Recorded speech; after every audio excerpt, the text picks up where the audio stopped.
Bienvenidos, hermanos, a nuestra reunión para la familia.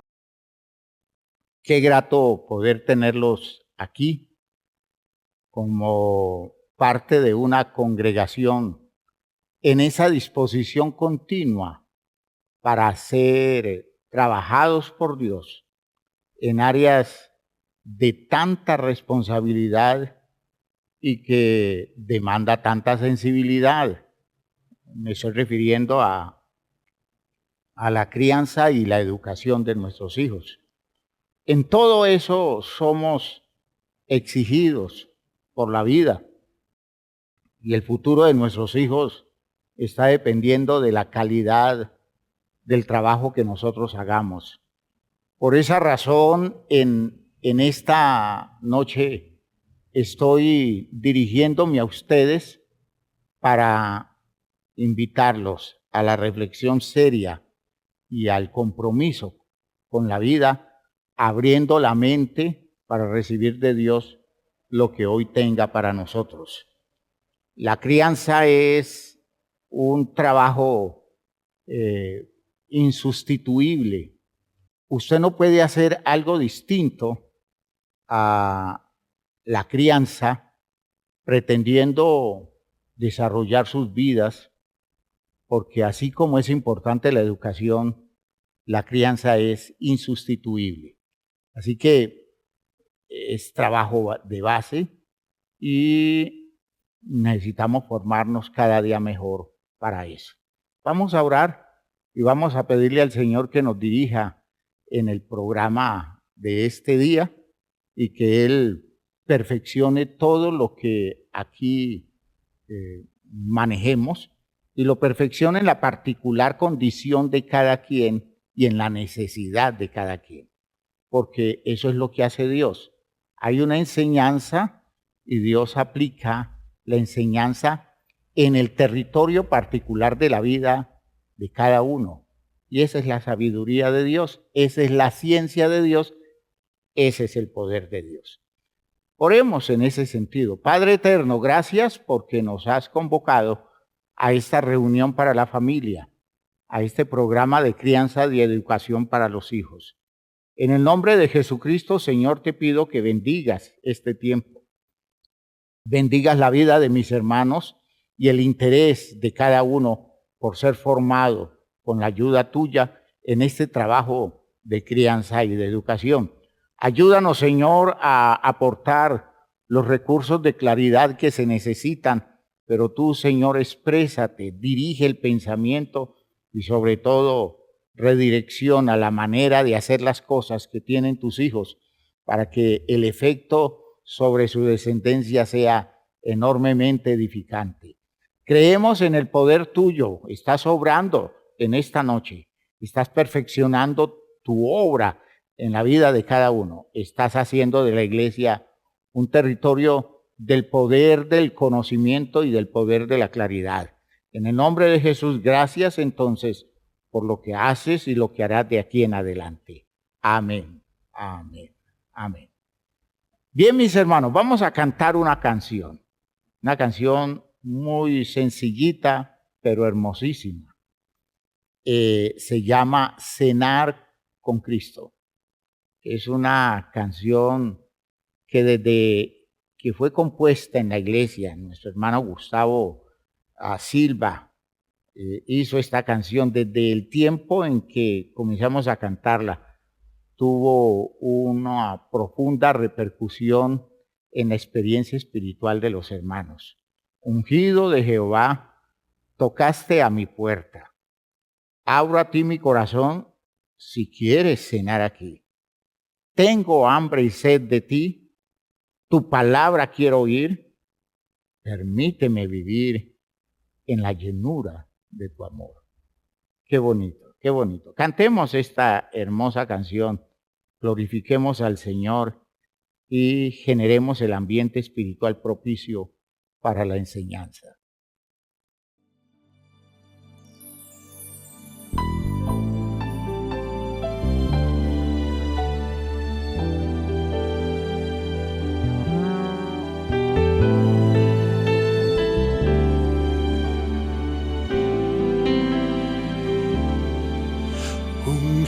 Ungido de Jehová, tocaste a mi puerta, abro a ti mi corazón.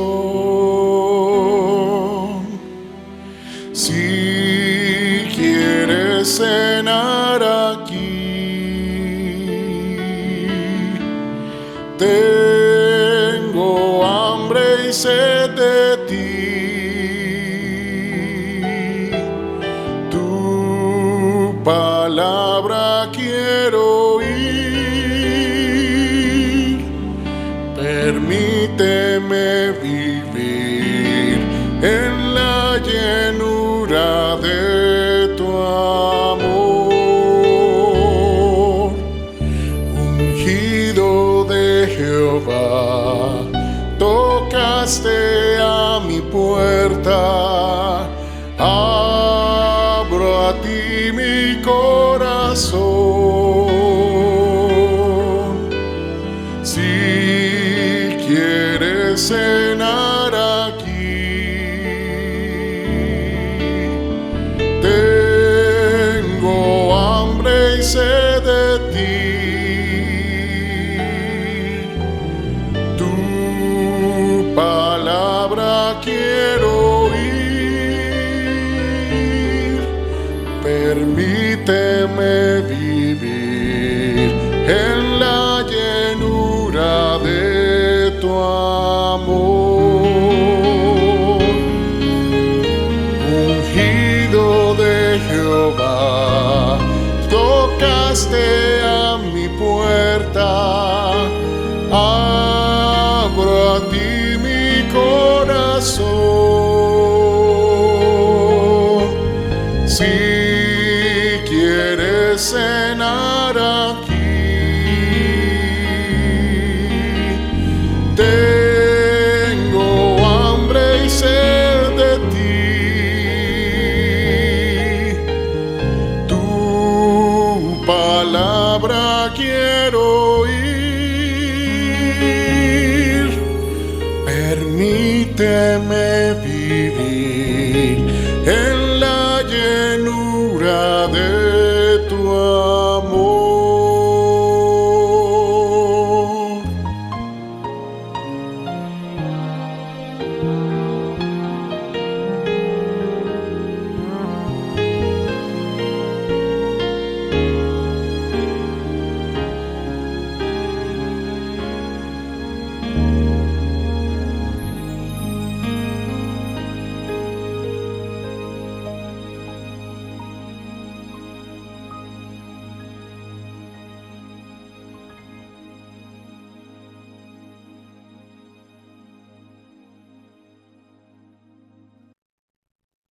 Vamos a seguir en el día de hoy en la respuesta a las preguntas que ustedes han hecho al correo, han enviado al correo a Familia Fe en Jesús. Es bueno ir adelantando porque estamos un poquito atrasados en la solución de sus inquietudes. Aquí hay una pregunta que dice, hablando de orden, algunas personas justifican la homosexualidad haciendo referencia de animales que tienen prácticas homosexuales. ¿Por qué se da en los animales este comportamiento y en ese sentido, por qué es diferente a los seres humanos? Bueno, tenemos que decir que en la experiencia de los animales, las prácticas homosexuales no tienen que ver con un territorio de conciencia o con unos espacios de decisiones en donde está comprometida necesariamente la voluntad de una estructura superior.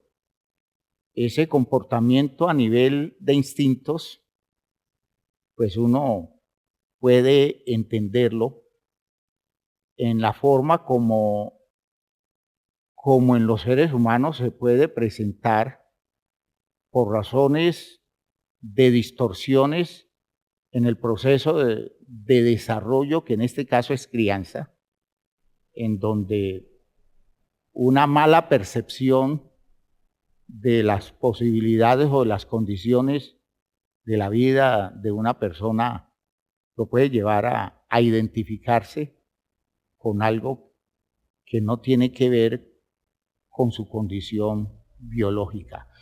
¿Cuánto de lo biológico en los animales se expresa en ese tipo de prácticas? Nadie lo sabe. Nadie puede hablar de eso, de modo que todo lo que se muestra es el acontecimiento, pero el acontecimiento no define una condición que se identifique con lo humano. Porque cuando hablamos de lo humano tenemos que distinguir dos cosas.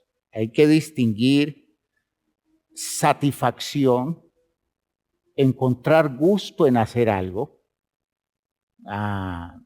encontrar complacencia en hacer determinadas cosas, ¿ya? Resultar agradable un acto físico o una actividad en la vida o un algo en lo cual las personas usan su cuerpo, que eso les resulte satisfactorio, que eso les resulte agradable, es muy distinto a que eso sea un elemento realizante, ¿ya?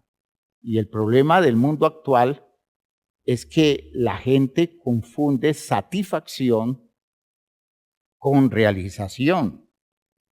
A nivel de satisfacción, podemos hablar de complacencia, de un gusto, ¿ya? De un algo que se desea y de pronto se hace. La complacencia es una expresión en el orden, digámoslo así, del comportamiento y de la fisiología muy elemental. Hay cosas que complacen, pero no realizan, no hacen bien, no son válidas pensando en el bienestar del organismo. Una persona drogadicta consume droga y se complace y le encuentra mucho gusto, encuentra mucha satisfacción en hacer todo eso, pero cuando lo va a medir en el desarrollo de su vida, a nivel de realización de su propia vida, descubre que todo lo que va produciendo cada día es más frustración, más desilusión y una necesidad angustiosa de evadirse, porque nada de lo que consume, nada de lo que hace, le representa satisfacción a nivel de solución. Por tanto, no es realizante, ¿ya? No es algo que produzca ese sentido de fondo, ¿ya?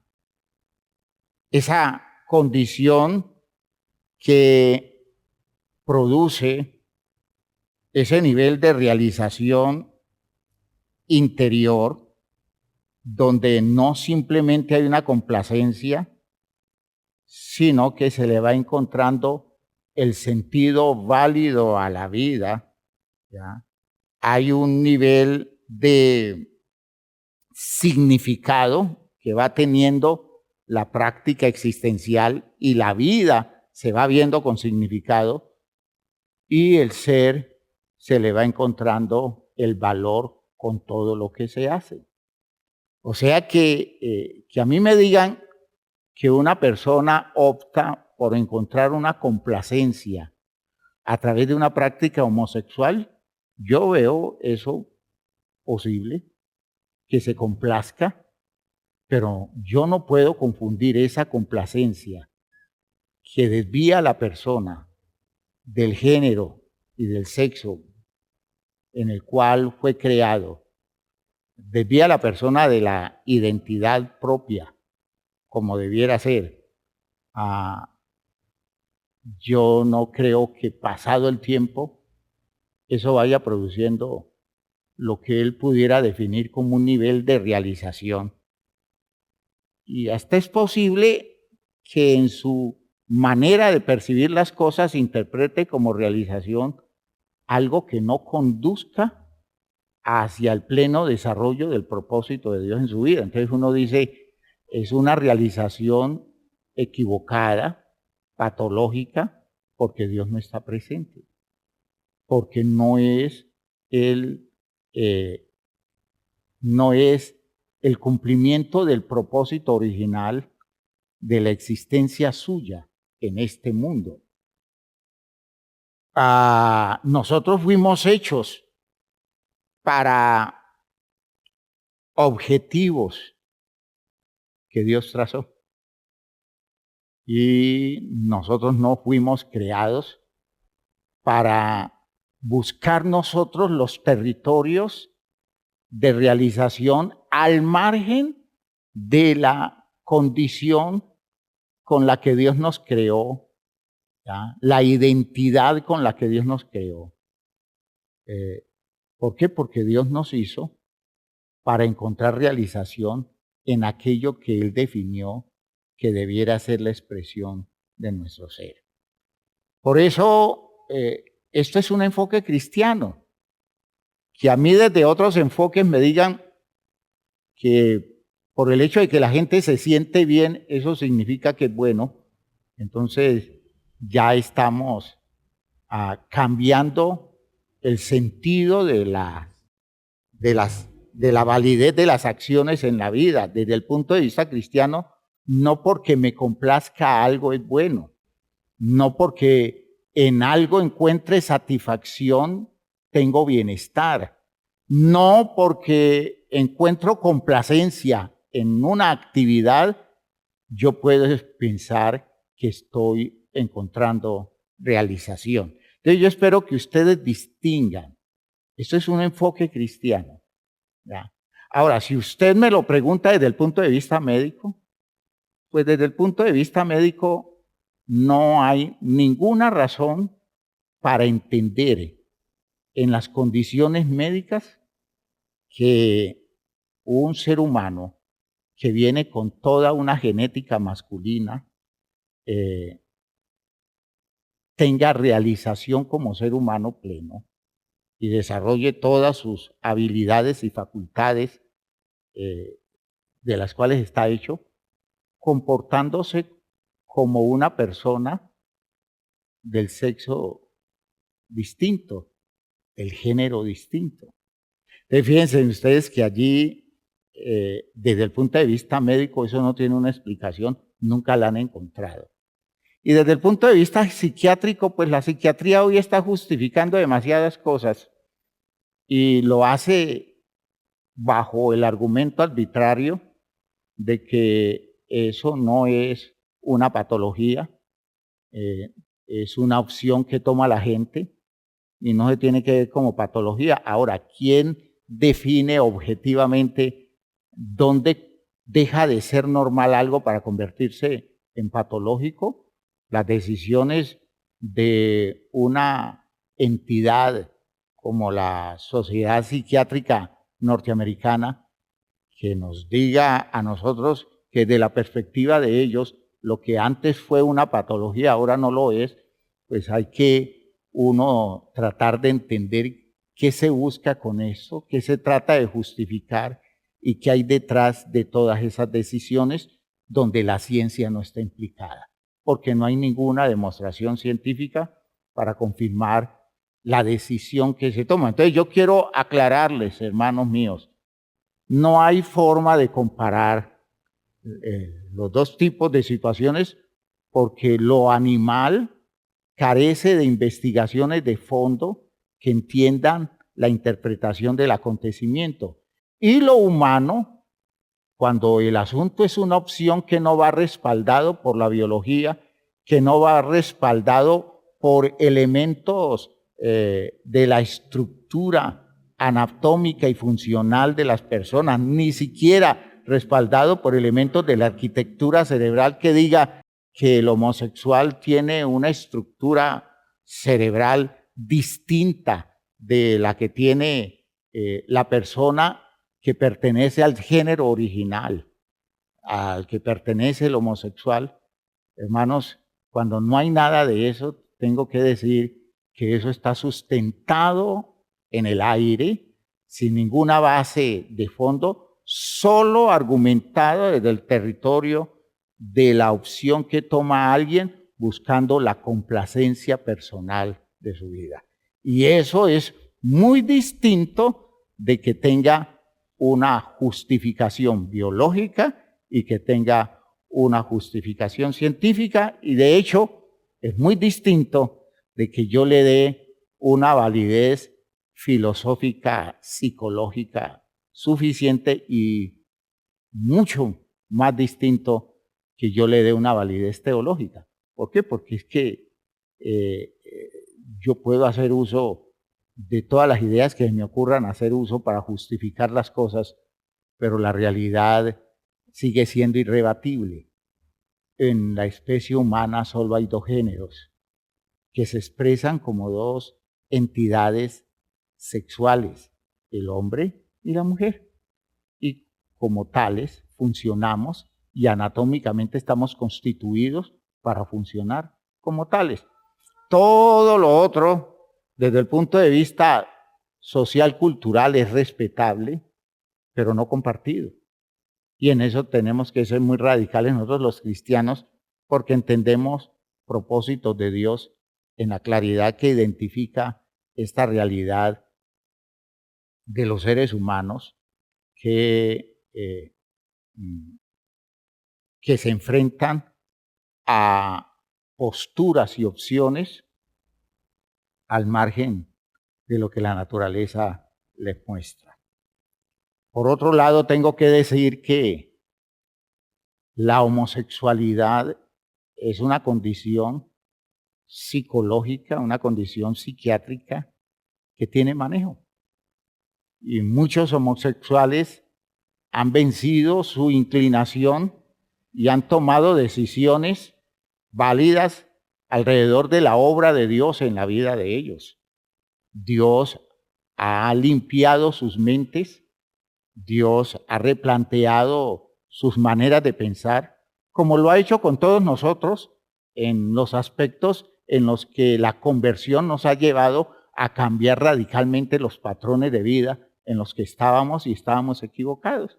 El Señor nos ha cambiado, el Señor ha renovado nuestra forma de pensar, el Señor nos está haciendo ver la vida de una manera totalmente distinta a como la concebíamos, y esto es obra del poder de Dios y el poder de la palabra, de modo que los homosexuales que se disponen, que entran en un plan de auténtica conversión, van a recibir impacto del poder de Dios y pueden enfrentar sus inclinaciones con la fuerza de una decisión cristiana, y el poder del Espíritu de Dios los va a llevar a vivir una renovación de todo el patrón de su pensamiento, de todas sus inclinaciones y de todos sus gustos. Eso ha sucedido con nosotros en otros aspectos. Dios nos ha cambiado y no es algo distinto lo que puede pasar con estas personas. Otra cosa es todo el mito que se quiere tejer y toda la investidura que se le quiere dar al asunto como una condición insuperable, como una condición respetable, porque es un territorio de posibilidades naturales, digamos, suficiente, poderoso y eficiente. Y ese es el mito, pero no es la realidad. Lo que uno termina descubriendo es que con el paso del tiempo, el nivel de irrealización que produce la homosexualidad, por todo, a pesar de todo el alboroto que se arma, a pesar de todos los planos de información que se mueven para convencer a las personas que esa práctica es una práctica absolutamente realizante, lo que se va descubriendo es que con el paso del tiempo la persona va entrando en el lógico sinsentido de algo que no obedece a lo que lo natural pudiera dar. Así que entiéndase esto con toda claridad. No hay manera de justificar las prácticas homosexuales como razones naturales o como posturas de orden moral y espiritual aceptable si somos creyentes en Dios y si entendemos los propósitos de Dios con la vida de los seres humanos. Muy bien. Y espero que más o menos haya dado respuesta, pues lo más sencillo que se puede a esta inquietud. Otra pregunta, hay muchos comportamientos que se salen del orden de Dios, como lo mencionaba, las conductas anárquicas, desubicadas. No ver el desorden como un problema en la vida, en la familia, pero ¿cómo contrarrestar las creencias del mundo o de la cultura que justifican este desorden como parte del libre desarrollo de la personalidad o de la justificación cultural?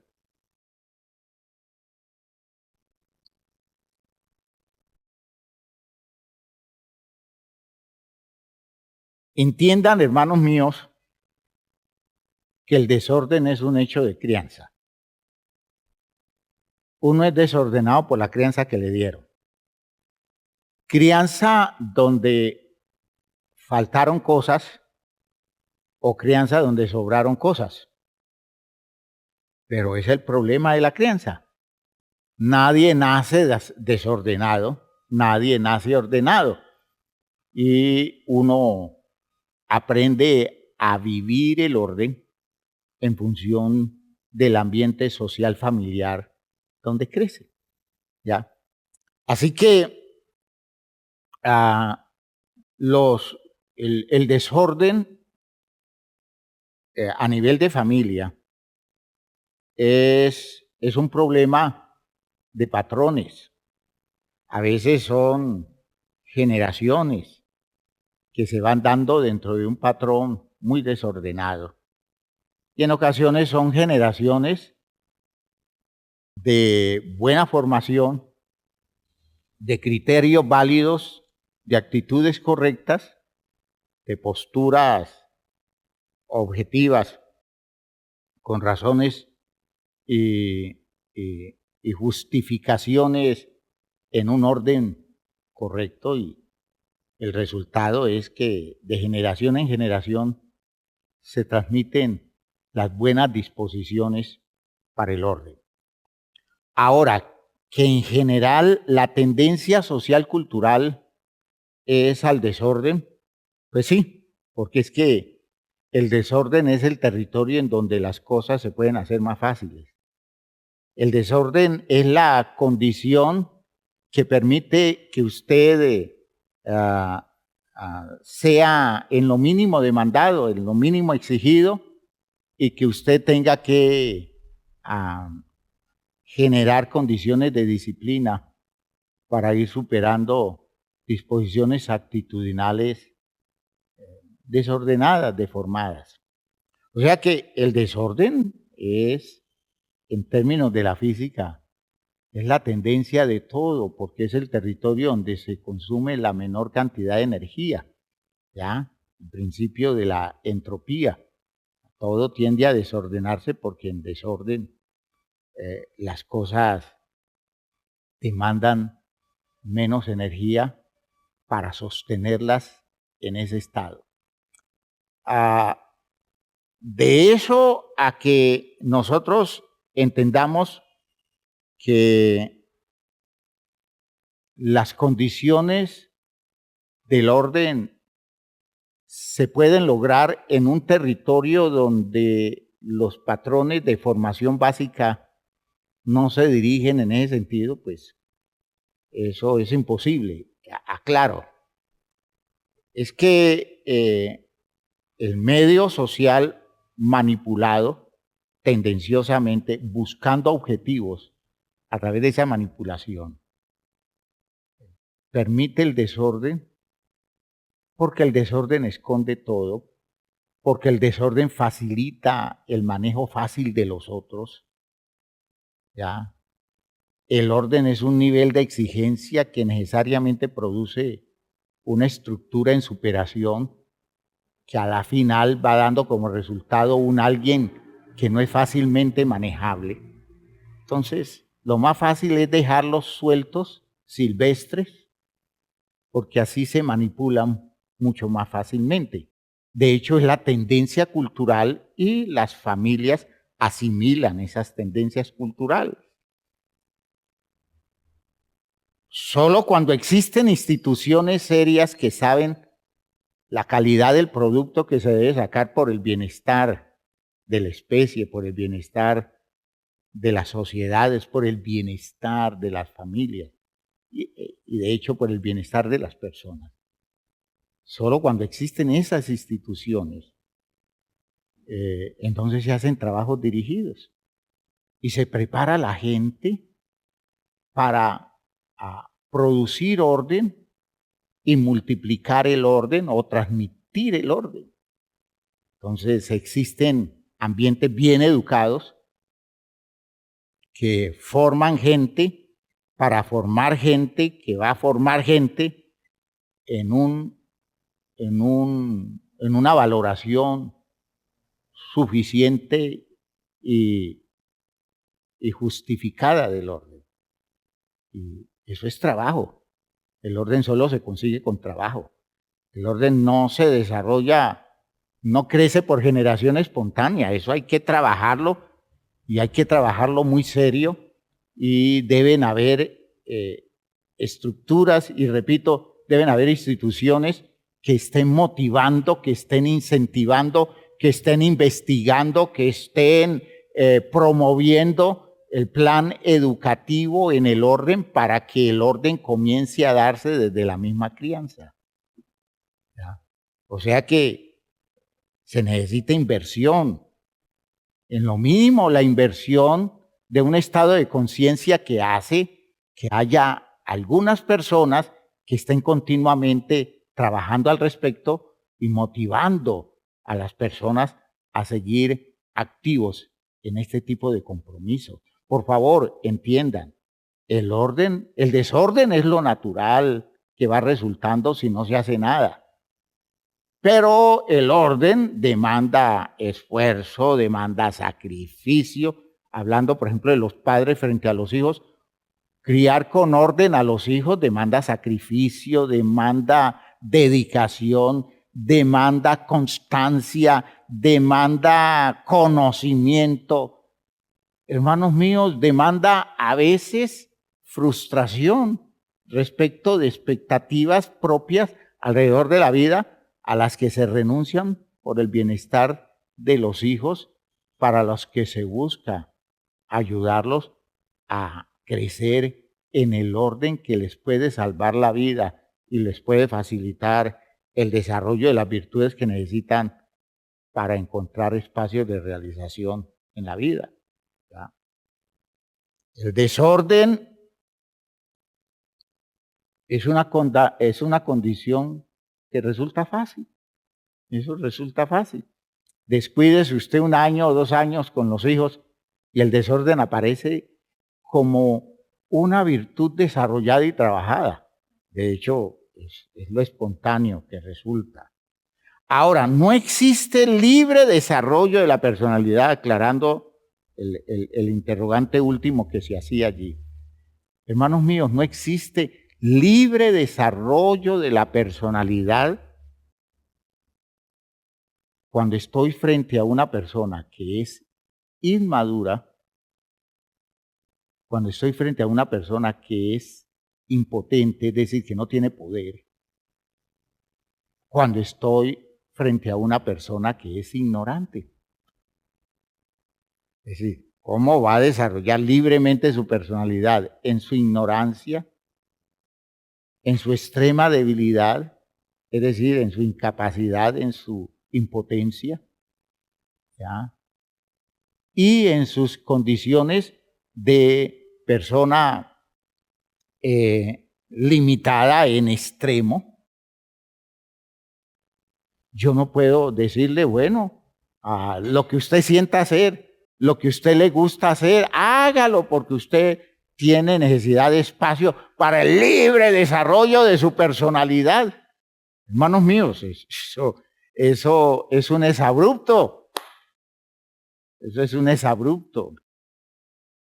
Hace unos días, escuchando a unos comentaristas deportivos, alguien hizo el comentario de que un entrenador de las divisiones inferiores de un equipo de fútbol aquí en Colombia se les había templado a los muchachos y les había dicho, ustedes son muchachos en formación, aquí ustedes van a ser cumplidos en el horario, aquí no van a hacerse peluqueados raros, aquí no se van a hacer tatuajes en el cuerpo, no se van a colocar aretes, no se van a... Nada de eso. Mientras estén en este proceso, nada de eso vamos a aceptar. Y escuchaba cómo algunos comentaristas se sentían ofendidos porque estaban estropeando las condiciones libres de esos muchachos y estaban negándoles el derecho para tener el libre desarrollo de su personalidad. Y yo decía, Dios mío, ¿a dónde hemos llegado? ¿Cómo así que una persona que tiene un poquito de sentido común y entiende que si esos muchachos se distraen en ese tipo de cosas y se superficializan y comienzan a mostrarse como los grandes actores que quieren mostrarse sin haber llegado siquiera a desarrollar todo su potencial como personas hábiles para manejar su profesión? ¿Cómo si ese entrenador decide impedirles todas esas libertades para que se concentren en el desarrollo de lo válido, en la estructuración de su vida, para ser personas que dediquen su tiempo a hacer lo que necesitan hacer para ser mejores? Hermanos míos, estamos perdidos. Esos muchachos, ¿qué claridad tienen de qué es lo que necesitan? ¿De qué les falta? ¿Qué claridad tiene de qué es lo que les conviene? Eso es lo mismo que pensamos respecto a los adolescentes. Es lo mismo que pensamos respecto a los niños. ¿Cómo un niño va a decidir algo que no sabe qué es mejor o qué es peor, qué es bueno o qué es malo? Con esas limitaciones, ¿cómo lo exponemos a que decida? Porque él tiene libertad para desarrollar su personalidad. ¿De dónde acá?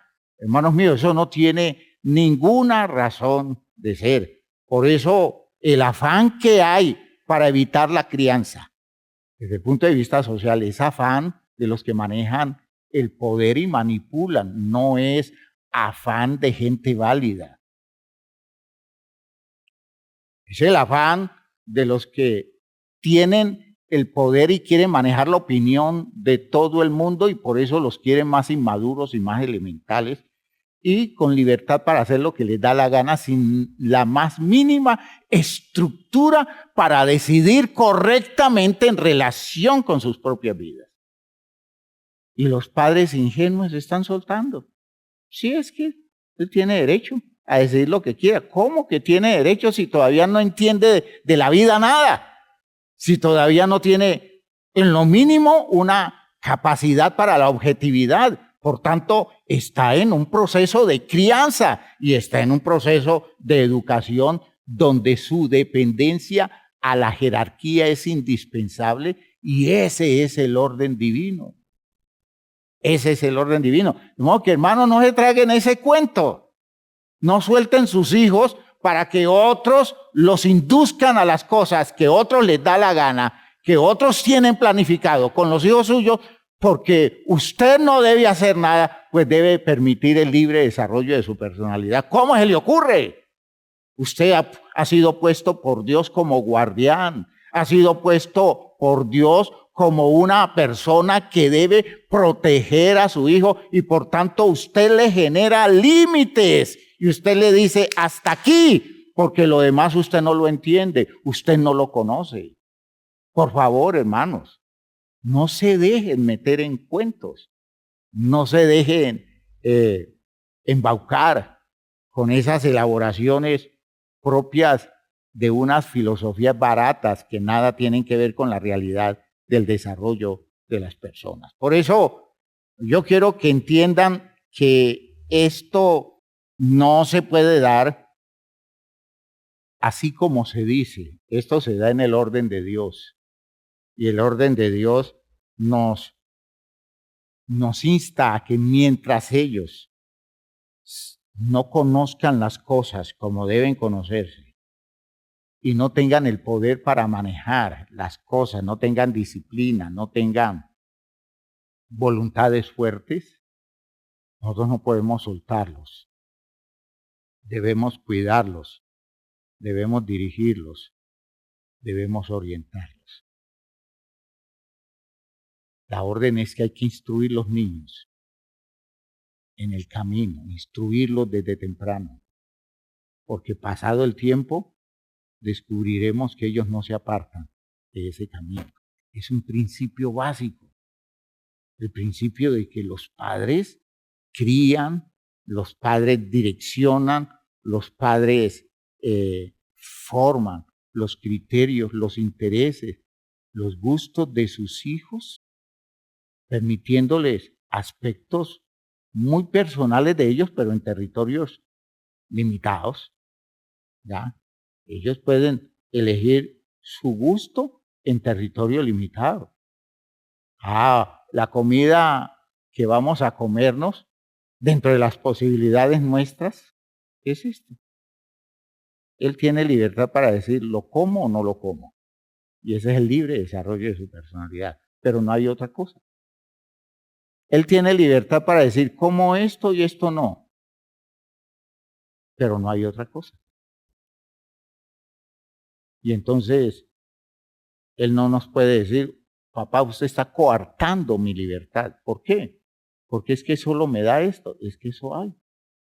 Y si los demás lo comemos, usted lo puede comer. Y los demás hemos aprendido que con esto nos mantenemos, porque no tenemos para otra cosa. Así que o lo acepta o se muere de hambre.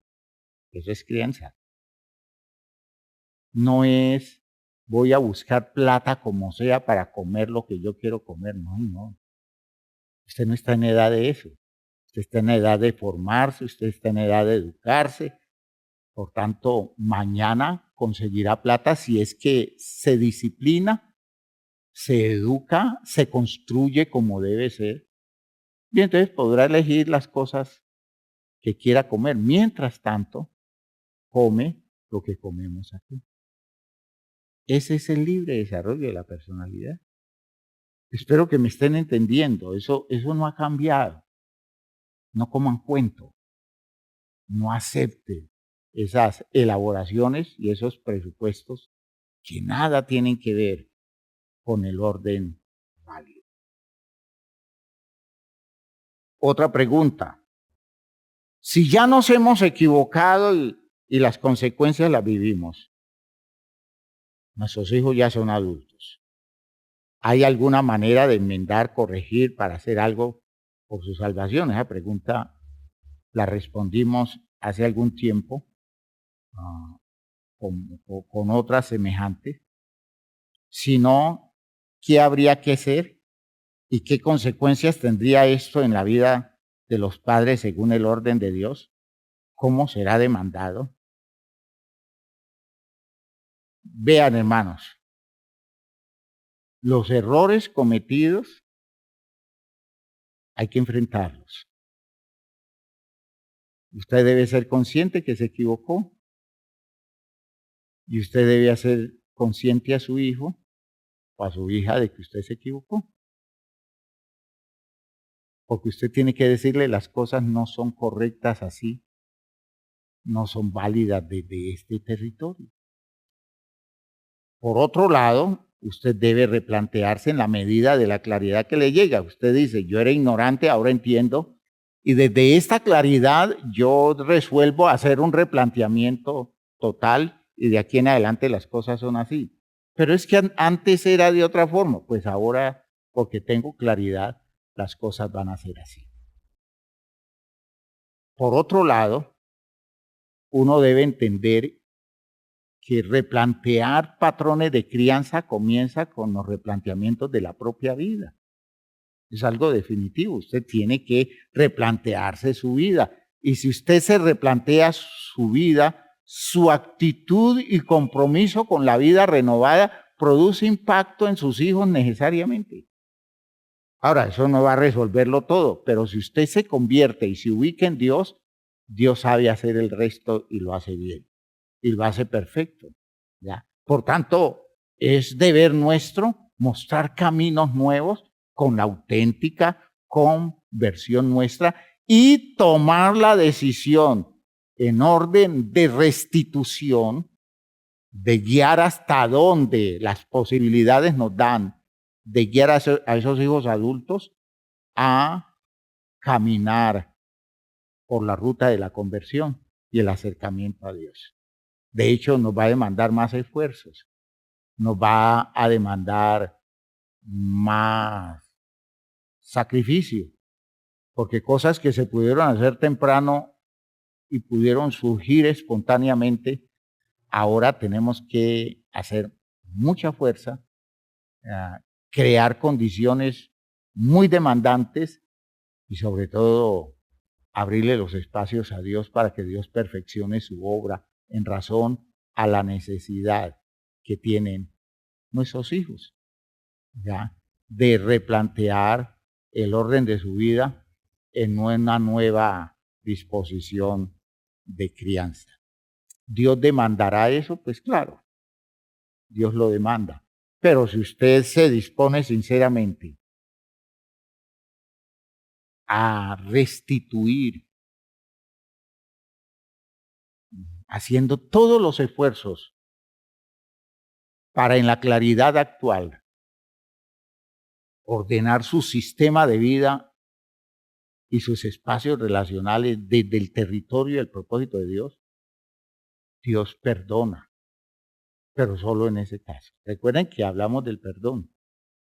Y en el perdón, elemento fundamental dentro del perdón es el hecho de tratar de restituir a quien he agraviado, y puede ser mi hijo, por no haber manejado cosas que debí manejar. De hecho, no tenía cómo manejarlas porque era ignorante. Pero ahora que entiendo, mi espíritu convertido me pone en la práctica de algo que tiene mucho sentido. Por favor, ¿podría relacionar el orden de Dios con la disciplina? Claro, ¿ya? La disciplina es algo que se tiene que desarrollar para que el orden se convierta en una práctica existencial. El orden de Dios está hecho para personas que se trabajan. El orden, insisto en esto, el orden no se da en forma espontánea, es trabajado. Ahora, hay un orden natural que yo puedo torcer por mi indisciplina. Y entonces eso es peligrosísimo, ¿ya? Por mis sentires maleducados, mal estructurados. Por ejemplo, hay cosas en donde mi organismo me dice que de esas cosas debo consumir en una determinada cantidad. Hablemos del orden fisiológico. Por ejemplo, nosotros usamos la sal como condimento y el organismo necesita la sal y la sal le da un sabor muy especial a la comida. Pero nosotros sabemos que la sal es un veneno. La sal es una cosa que debe consumirse en medidas poquitas.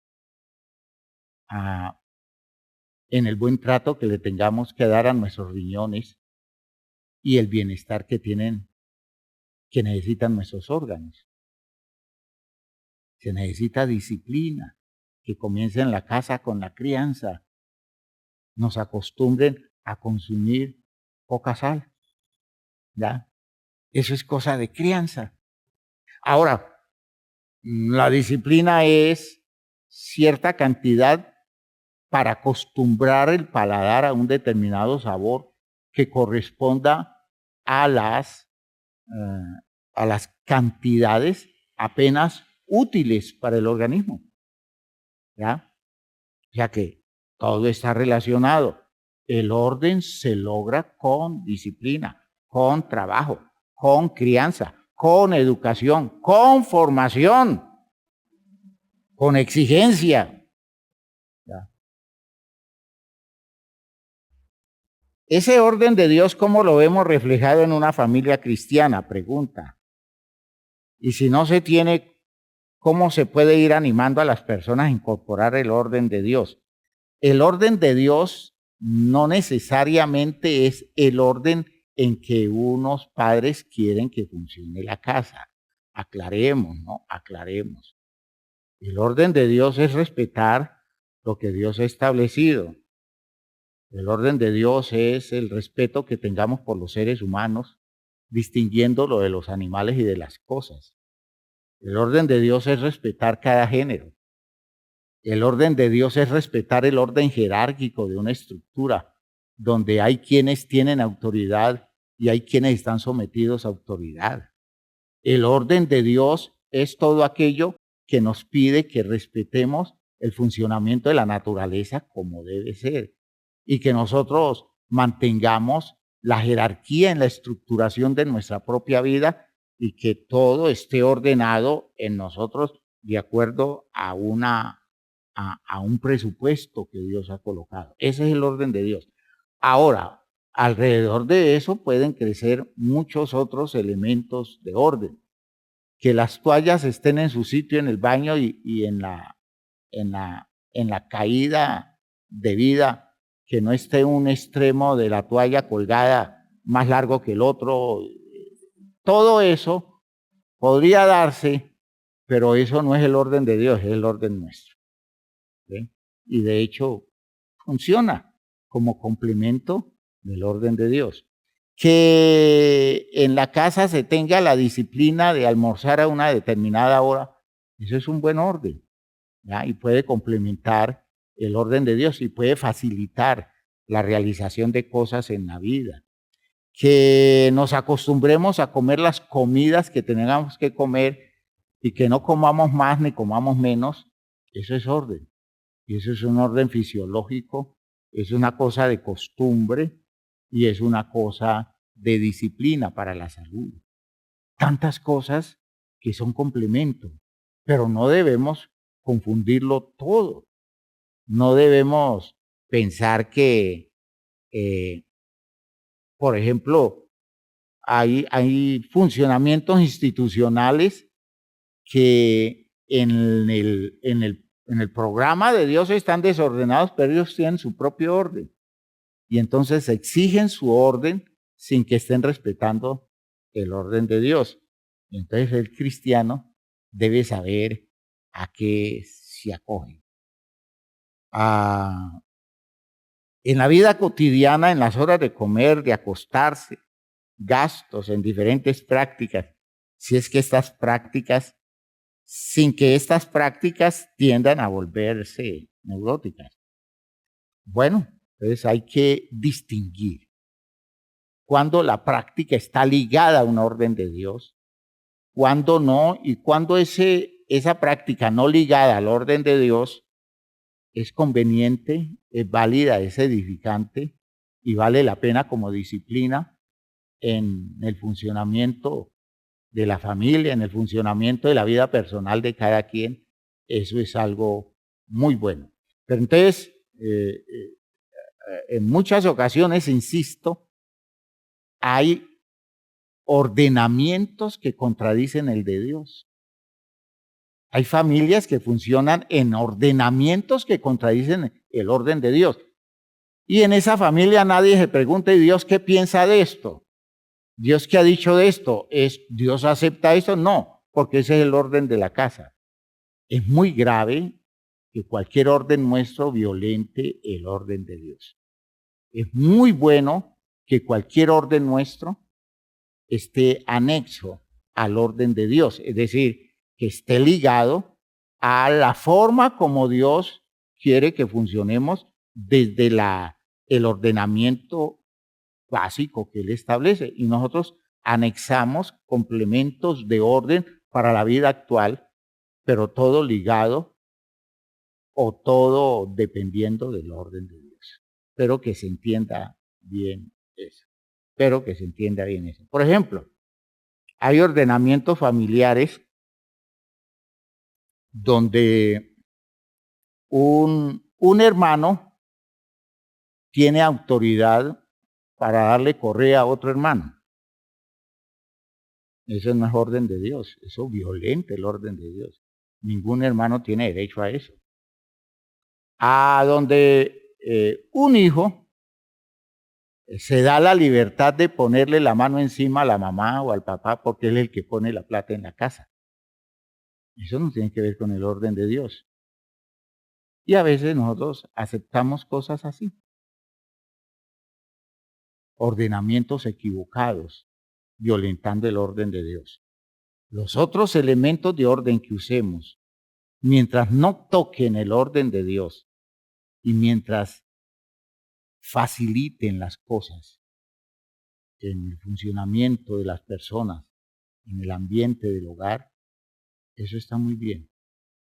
Pero si algo violenta lo de Dios, o si como dice la persona que pregunta, esa exigencia se convierte en una cosa neurótica, enfermiza, pues hombre, Dios mismo se encargará de confirmarnos que no está de acuerdo con esa manera nuestra de ordenar las cosas. Entonces, que quede claro pues que la diferencia es definida y que no debemos de ninguna forma confundirlo. Bueno, espero que esto haya respondido algunas inquietudes de ustedes. Puede que alrededor de esto surjan otras, pero en lo que quiero que quede claro todo es que entendamos, oigan bien, entendamos que lo que diga la sociedad, lo que diga la cultura, no es nuestra norma. Nuestra norma es lo que dice Dios.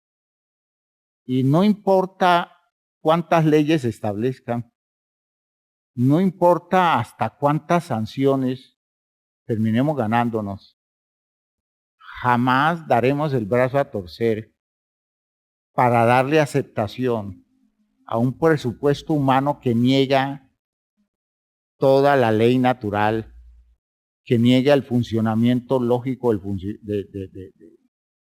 de la biología humana, que niega el propósito de Dios, que niega los planteamientos directos de la revelación de Dios por la palabra.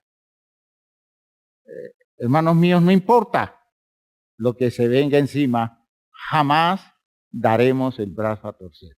Eso no quiere decir que irrespetaremos a las personas o que despreciemos a las personas como si su problema de orden moral, su problema de pecado, lo haga indigno de nuestro afecto. No. Pero la Biblia habla de que ciertas situaciones demanda que amemos, es decir, tengamos misericordia, pero también temamos y sepamos colocar distancia prudente en aquellas cosas que tratan de comprometernos cuando lo que Dios ha dispuesto es otra cosa. Espero que esto nos ayude a tomar posiciones. No importa que nuestros hijos, incentivados por los manejos culturales, estén diciendo cosa distinta. Lo nuestro es la claridad de la palabra. Lo nuestro es el propósito de Dios. Y lo nuestro es lo que a nivel del conocimiento claro hoy tenemos. Así que no aceptamos mentiras y no aceptamos imposiciones a partir de elaboraciones que vienen con intereses y cálculos definidos para producir los efectos que ellos quieren, porque nosotros nos debemos a Dios y no a los manejadores de esta cultura, no a los manejadores de esta sociedad. Eso no quiere decir que nos rebelemos contra el Estado, contra el gobierno. Eso no quiere decir que entonces nos vamos a poner a pelear en la calle a discutir estas cosas. Eso quiere decir que tendremos posiciones claras y somos irreductibles en el respeto que todos nos merecen. Que Dios nos ayude, que Dios nos bendiga. Vamos a orar, vamos a orar. Todas estas cosas generan más inquietudes. A veces no queda fácil explicar de manera general detalles.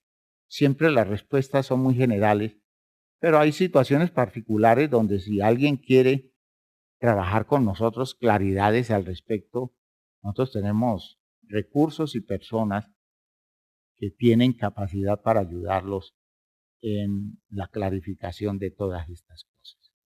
Que Dios nos bendiga y nos dé ese valor para mantenernos firmes en la claridad que nos ha dado a través de la revelación de su palabra. Padre eterno, gracias por esto que nos has concedido, por esta forma tuya de orientar nuestras vidas hacia propósitos claros.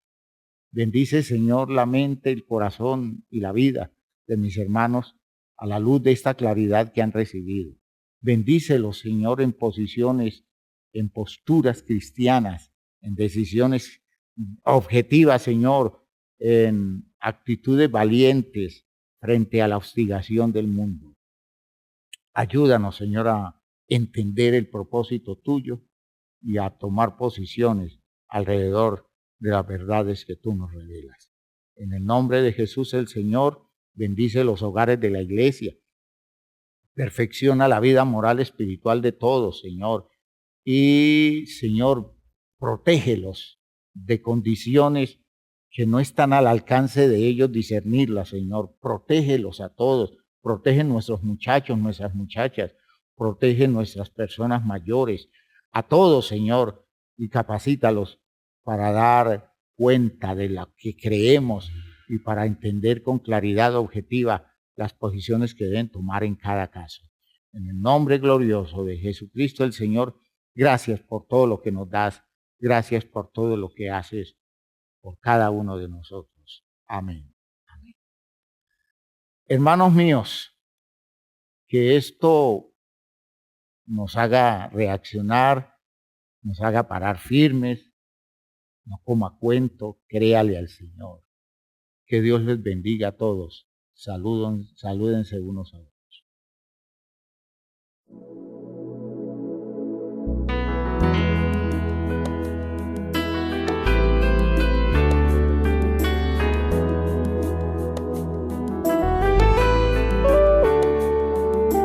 Vivimos en un mundo a la deriva sin control, en medio de una sociedad sin rumbo y dirección. Mas siempre habrá esperanza y un futuro siempre habrá, si en nuestro Dios confiamos y en su iglesia hallamos paz. Y es su iglesia que me guía y me consuela, y si hay dolor, ella cuida bien mis pasos y me brinda eterno amor. Es el faro del Señor que me ilumina al caminar, y es también la fortaleza que protege en todo mal. Es verdad, es paz, es vida, y siempre busca el bienestar de cualquiera que permita a Dios hacer su voluntad. Y en su amparo es que yo crezco, pues a ella pertenezco. Gracias Dios, pues sé que en tu infinito amor me has brindado con tu iglesia salvación.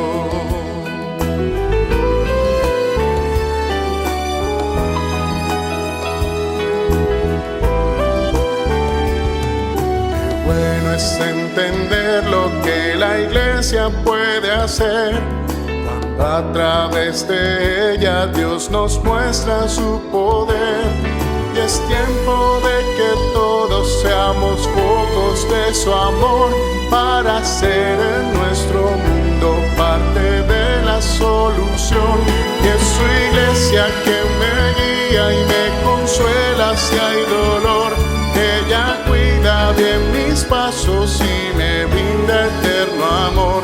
Es el faro del Señor que me ilumina al caminar, y es también la fortaleza que protege en todo mal. Es verdad, es paz, es vida y siempre busca el bienestar de cualquiera que permita a Dios hacer su voluntad. Y en su amparo es que yo crezco, pues a ella pertenezco. Gracias Dios, pues sé que en tu infinito amor me has brindado con tu iglesia salvación.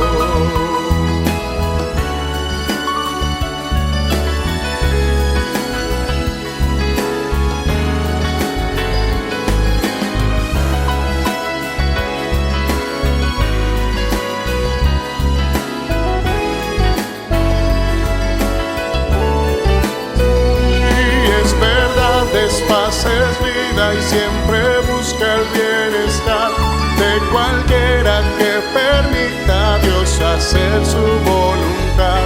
Y en su amparo es que yo crezco, pues a ella pertenezco. Gracias Dios, pues sé que en tu infinito amor me has brindado con tu iglesia salvación.